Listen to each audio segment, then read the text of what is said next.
Meditim për kohën e Krishmës. E mërkura e tretë e Krishmës. Kthimi i vërtet, një shndrrim i zemrës.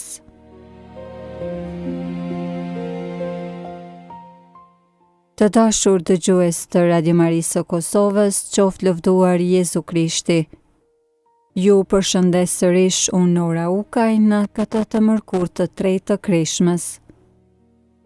Deri më tani kemi reflektuar mbi dashurinë ndaj të afërmit dhe mbi fuqinë çliruese të faljes.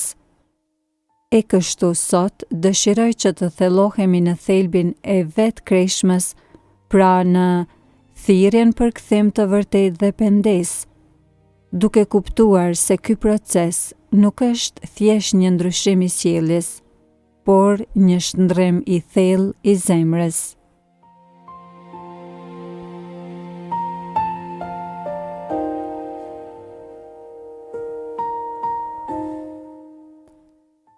Për sot le të dëgjojmë nga Ungjilli sipas Lukës, kapitulli 15, vargjet 17 deri 20, ku Jezusi na tregon fabulën e birit plagprishës, një dëshmi e shkëlqyer e kthimit të vërtetë dhe mëshirës së Atit. Atëherë i erdhën mend e thoshte: sa më ditësve të tim Ati u tepron buka, kurse unë këtu po vdes urije. Do të qohem e do të shkoj tek Imat e do t'i them: O Atë, rash në mëkat kundër qiellit e ndaj teje. Nuk jam më i denjë të quhem yt bir. Më prano si një ndër rrogtarët e tu. U qua dhe mori rrugën të kthehet tek i Ati. Ndërsa ende ishte larg, i Ati e pa. U ngashërye, u lëshua me vrap, e përqafoi dhe e puthi.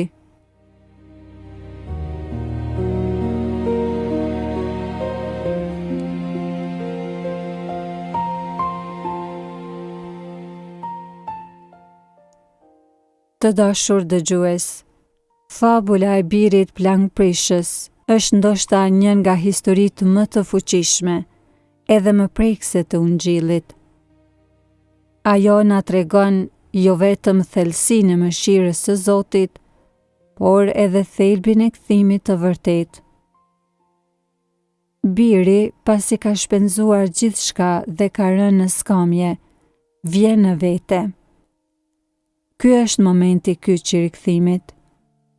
Ai nuk po mendon vetëm për urinë fizike, por edhe për dinjitetin e humbur.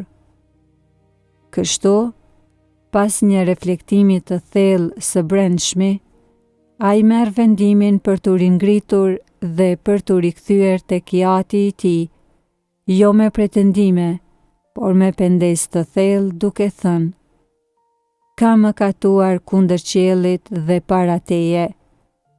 Nuk jam më i denjë të quhem biri yt. Kjo është pengesa e vërtetë, sepse është një njohje sinqertë e fajit. Njohje që shoqërohet me dëshirën për t'u rikthyer në marrëdhënie të drejtë me Zotin. Krishma është ftesa e kishës për të bërë pikërisht këtë, të vim në vete. Shpesh përqendrohemi nga zhurma e botës, nga dëshirat tona egoiste, dhe kështu largohemi nga Ati ynë qiellor.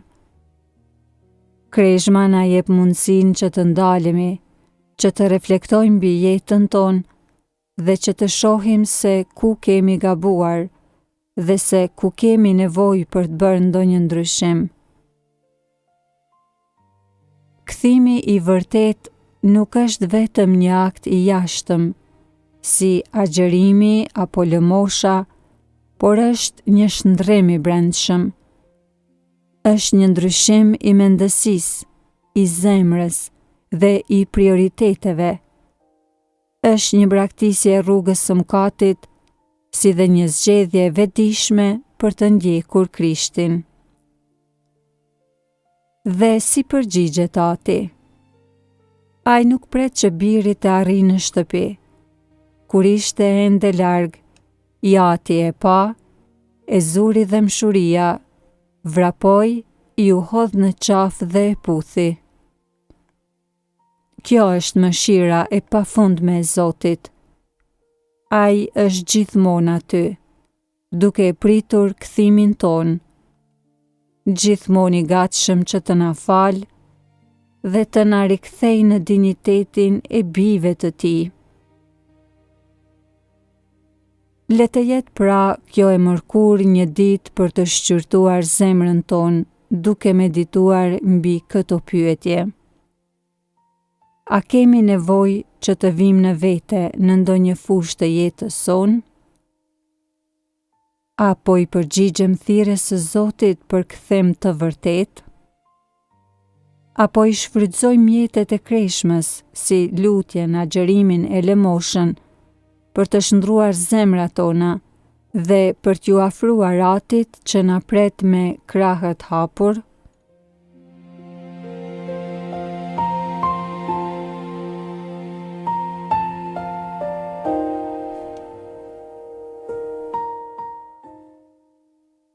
Le të lutemi së bashku. O Zot, Ati mëshirshëm, na e dhuro hirin që t'i njohim mëkatet tona dhe të pendohemi me sinqeritet. Na ndihmo që t'i kthejmë zemrat tona te Ti, një lloj si biri planprishës, dhe ta përjetojmë thelësinë e dashurisë dhe të faljes Tënde. Bëj që kjo kreshmë të jetë një kohë e vërtet kthimi dhe ripërtritje shpirtërore për secilin prej nesh, Ti që jeton dhe mbretëron në shekuj të shekujve. Amen.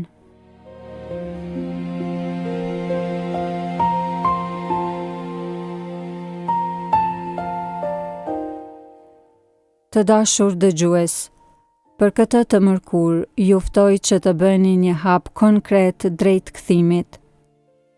Mund të jetë një rrëfim i sinqert, një vepër pendese ose thjesht një vendim për të ndryshuar një zakon të keq.